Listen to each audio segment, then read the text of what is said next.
एक खूबसूरत church hall में हल्की सुनहरी रोशनी फैल रही थी। मंच के पास एक युवक खड़ा था, हाथ में लाल गुलाबों का गुलदस्ता।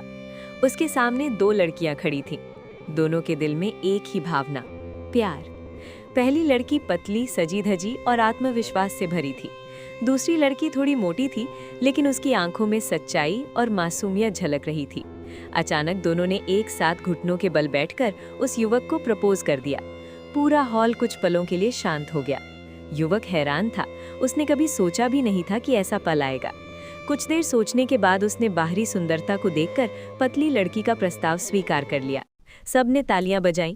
पतली लड़की खुशी से झूम उठी, लेकिन दूसरी लड़की का दिल टूट गया। वो चुपचाप वहां से चली गई। रास्ते भर उसके मन में एक ही सवाल था, क्या मैं सिर्फ अपने मोटापे की वजह से कम हूँ? उस दिन वो रोते हुए आईने में खुद को देखा, आंसू पोंछे और एक फैसला किया, मैं खुद को बदलूंगी, किसी और के लिए नहीं, अपने लिए। अगले ही दिन से उसने व्यायाम शुरू किया। सुबह दौड़, योग, संतुलित आहार और रात को भी अनुशासन। दिन बीतते गए, हफ्ते महीनों में बदल गए।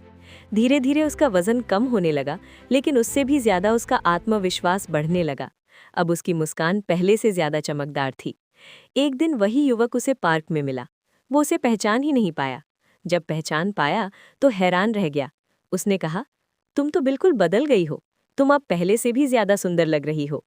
लड़की मुस्कुराई और शांत स्वर में बोली, मैं बदली हूं, लेकिन तुम्हारे लिए नहीं, अपने सम्मान और आत्मविश्वास के लिए।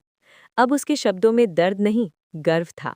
उसने सीखा था कि असली सुंदरता शरीर में नहीं, आत्मविश्वास और आत्मसम्मान में होती है। युवक उसके आत्मविश्वास से प्रभावित हुआ, लेकिन इस बार लड़की को किसी की स्वीकृति की जरूरत नहीं थी।